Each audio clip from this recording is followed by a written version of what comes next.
Родите от материалната подготовка на набори военнослужащи. при военно-въздушна учебна база Георги Бенковски за полагане на военна клетва са построени командващ равенството Валян Христов.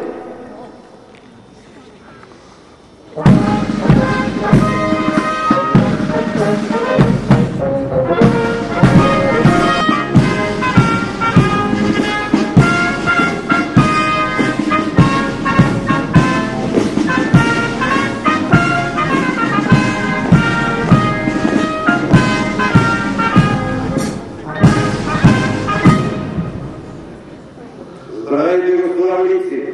Здравей, господин полковник! Поздравявам ви с полагането на военна клетва. Ура!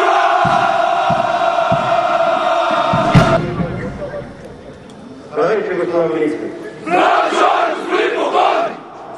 Поздравявам ви с полагането на военна клетва. Ура!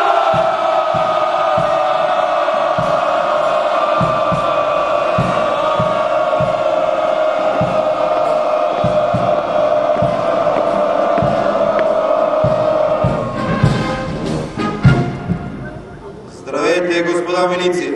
Здравей, господин полковник! Поздравявам ви с полагането на военна клетва. Ура!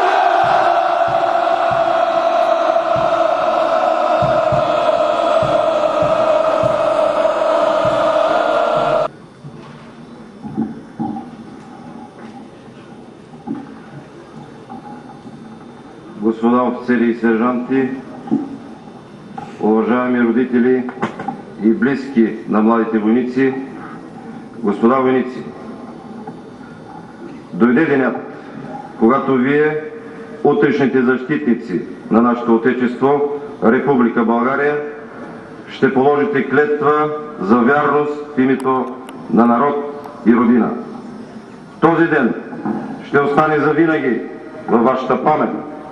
С целуването на бойното знаме вие ще направите първата си стъпка към своето възмъжаване и ще декларирате своята готовност да поемете трудностите на воинският живот.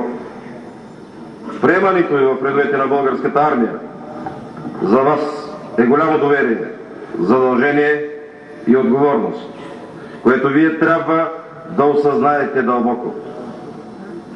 Определени сте да служите на родината в най-реномираният вид въоръжени сили – военно-въздушните сили. С полагането на военна клетва вие започвате своят нелек път на себедоказване пред вашите близки, които ви обичат, пред вашите другари и командири, пред цялото българско общество. Тук ще изграждате. Той по достоен начин е реализирал националните мечти и е устоявал идеята за национално обединение и суверенитет на България. Запомнете, че членството ни в НАТО означава отговорност и всекидневен труд за усъвършенстване на отбранителните ни способности, а с членството ни в Европейския съюз реално участваме в европейската политика за отбрана и сигурност. Българската военна авиация и войските за противовъздушна отбрана има богата бойна история и са призвани да защитават родното ни небе. Вашата служба в редовете на военно-въздушните сили е чест за вас и едновременно отговорност пред военните закони, заповеди и указания. Бъдете достойни за високата чест, която ви се оказва. Благодаря, господин полковник. Роти! Миро! Знаменосци! Пред фронта! Гол! Марш!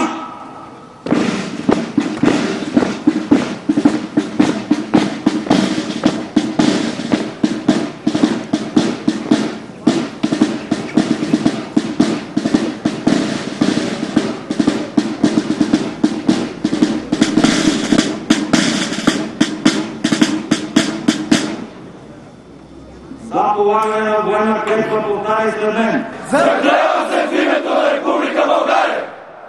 Да служа честно на народа си. Да служа честно на народа си! Да спазвам Конституцията и военните устави! да изпълнявам безпрекословно заповедите на своите командири и началници. Да изпълнявам безпрекословно заповедите на своите командири и началници на военното знаме. Заклет се! Един! Тръгно!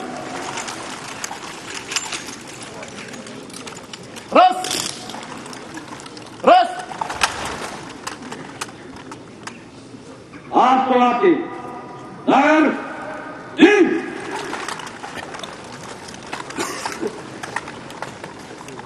Раз! За преминаване под знамената! От дясно фланговите на ротите по един! Гол!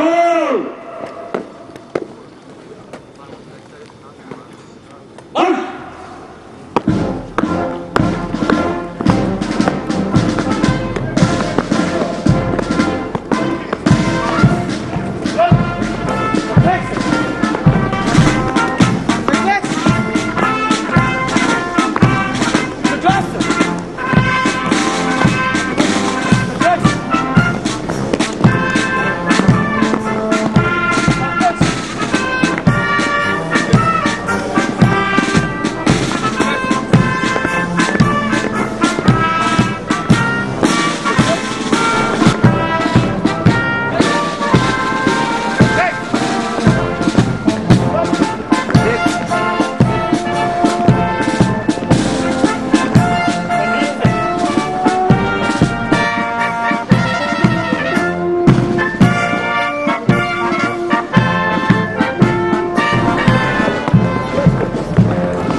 Заповядайте клетвените списъци.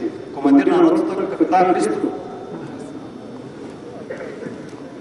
Господин майор, втора учебна рота положи военна клетва. Заповядайте клетвените списъци. Командир на ротата лейтенант Цанов. Господин майор, трета учебна рота положи военна клетва. Заповядайте клетвените списъци. Командир на рота старши лейтенант Христов. Командирите на роти! Помни старата! Гол! Марш!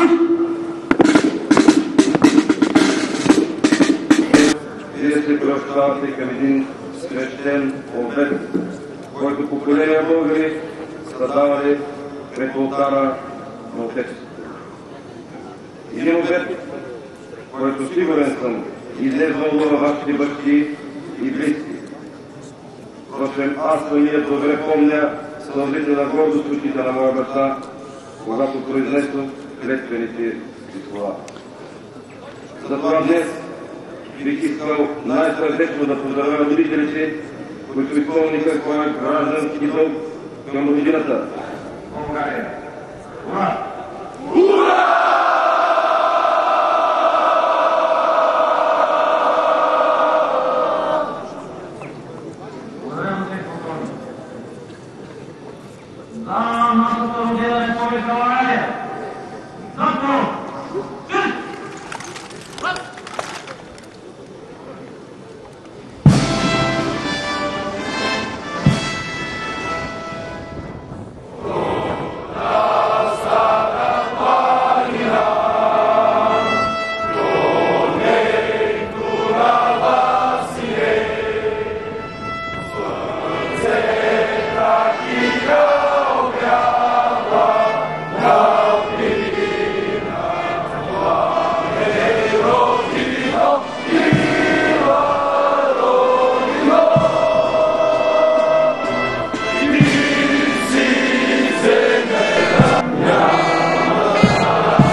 Явявам се по служба. Разрешите да остана. Слушам. Господин полковник, Кредик Дацев, разрешите да доложа.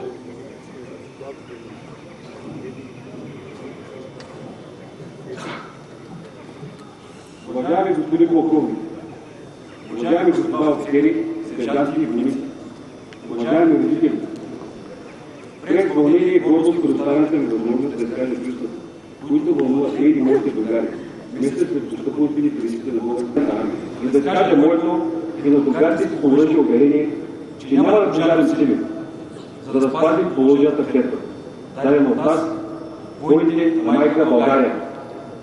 Гордеем се, че служим във военно-въздушните сили, един от най-съвременните видове въоръжени сили.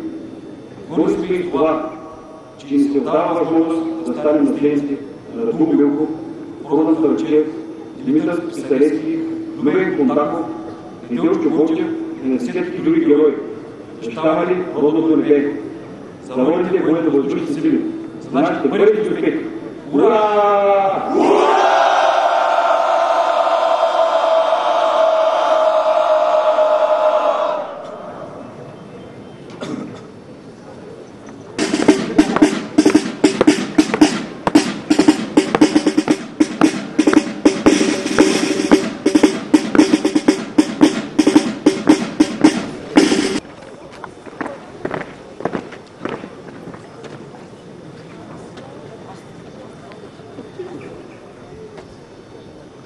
Най-изходно положение за първенца!